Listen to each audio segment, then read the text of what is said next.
आत्मीय राष्ट्र प्रहरियों सादर नमस्कार। पिछले कुछ दिनों में स्ट्रेट ऑफ हॉर्मूज दुनिया का सबसे चर्चित समुद्री क्षेत्र बन चुका है और इसको लेकर यूट्यूब और सोशल मीडिया पर हजारों वीडियो सामने आए हैं जिनमें कहा जा रहा है कि मिडिल ईस्ट में बढ़ते तनाव के बीच ईरान, अमेरिका और इजराइल के टकराव से हॉर्मूज कभी भी बंद हो सकता है। लेकिन सच यह है कि इनमें से कई वीडियो अधूरी जानकारी, अफवाहों और निहित राजनीतिक स्वार्थों पर आधारित हैं।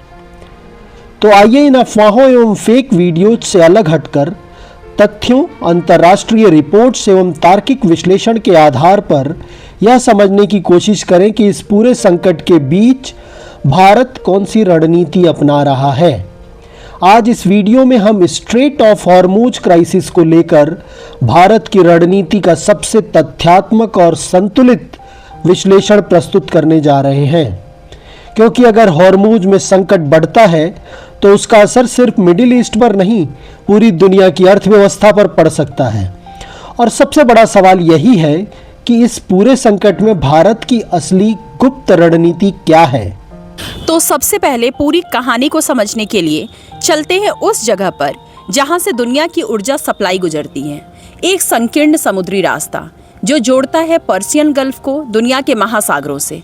इस जगह को कहते हैं स्ट्रेट ऑफ हॉर्मूज। तो हॉर्मूज आखिर इतना महत्वपूर्ण क्यों है? यह समुद्री रास्ता दो देशों के बीच स्थित है, ईरान और ओमान, और यह जोड़ता है पर्सियन गल्फ को दुनिया के महासागरों से। हर दिन यहाँ से गुजरते हैं बहुत बड़ी संख्या में तेल टैंकर, एलएनजी जहाज, केमिकल कार्गो, और इन जहाज़ों में भरा होता है सऊदी अरब, यूएई, कुवैत और कतर का तेल। यानी अगर हॉर्मूज में समस्या हुई तो असर सिर्फ मिडिल ईस्ट पर नहीं, पूरी वैश्विक अर्थव्यवस्था पर पड़ता है, और खासकर भारत जैसे देशों पर। भारत दुनिया का तीसरा सबसे बड़ा तेल आयातक है और भारत की तेल का बड़ा हिस्सा गल्फ देशों से आता है। मतलब अगर हॉर्मूज में संकट हुआ तो भारत में पेट्रोल महंगा, गैस महंगी, खाद महंगी, सब कुछ महंगा हो सकता है। लेकिन असली खतरा यह नहीं है कि रास्ता बंद हो जाएगा। असली खतरा यह है कि जहाज चलना बंद कर देंगे, क्योंकि युद्ध क्षेत्र में तीन चीज़ें तुरंत बदल जाती हैं। इंश्योरेंस बहुत महंगा हो जाता है, नाविक डर जाते हैं और शिपिंग कंपनियां रूट बदल देती हैं, और असली संकट यही होता है। अब यहीं से शुरू होता है भारत का असली खेल।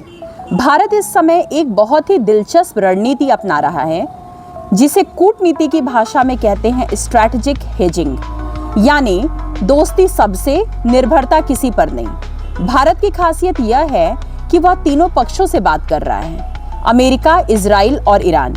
यही वजह है कि भारत को एक न्यूट्रल मैरीटाइम पावर माना जाता है। मतलब एक ऐसा देश जो किसी युद्ध का हिस्सा नहीं, लेकिन समुद्री व्यापार का बड़ा खिलाड़ी है। अब कहानी में आता है भारत का सबसे बड़ा रणनीतिक दांव, और उसका नाम है चाबाहार पोर्ट। यह बंदरगाह ईरान में स्थित है, लेकिन इसके विकास में भारत की बड़ी भूमिका है। यह बंदरगाह भारत को जोड़ता है अफगानिस्तान से, मध्य एशिया से और आगे रूस तक। यानी अगर गल्फ में संकट भी हो तो भारत के पास एक वैकल्पिक रास्ता मौजूद है। इसी बंदरगाह के जरिए भारत भविष्य में सेंट्रल एशिया और यूरोप तक व्यापार मार्ग बना सकता है। अब सबसे बड़ा सवाल, अगर सच में हॉर्मूज बंद हो जाएं तो क्या होगा? दुनिया की सबसे शक्तिशाली नौसेनाएं तुरंत सक्रिय हो जाएंगी, जैसे यूनाइटेड स्टेट्स फिफ्थ फ्लीट और उस क्षेत्र में मौजूद भारत सहित कई देशों की नौसेनाएं, क्योंकि हॉर्मूज बंद होना पूरी दुनिया के लिए आर्थिक आपातकाल जैसा होगा। लेकिन सच यह है कि हॉर्मूज को पूरी तरह बंद करना लगभग असंभव है, क्योंकि यह वैश्विक व्यापार की सबसे महत्वपूर्ण धमनियों में से एक है। तो इस पूरी कहानी का सार क्या है? भारत शायद वही कर रहा है जो बड़ी शक्तियां करती हैं, ना युद्ध में कूदना, ना किसी गुट में पूरी तरह खड़ा होना, बस चुपचाप अपना रास्ता सुरक्षित करना। अगर आने वाले समय में भारतीय जहाज बिना किसी समस्या के हॉर्मूज से गुजरते रहते हैं तो समझ लीजिएगा कहीं ना कहीं दिल्ली और तेहरान के बीच कोई खामोश समझदारी बन चुकी है। और यही है भारत की असली कूटनीति, शोर कम, रणनीति गहरी। और अब इस पूरी कहानी में एक बेहद दिलचस्प मोड़ भी दिखाई देने लगा है। हाल ही में खबरें सामने आई हैं कि स्ट्रेट ऑफ हॉर्मूज के रास्ते भारतीय व्यापारिक और ऊर्जा जहाज बिना किसी बड़ी बाधा के सुरक्षित रूप से गुजर रहे हैं। इतना ही नहीं, ऐसे 2 जहाज शिवालिक और नंदा देवी सफलतापूर्वक भारत भी पहुंच चुके हैं।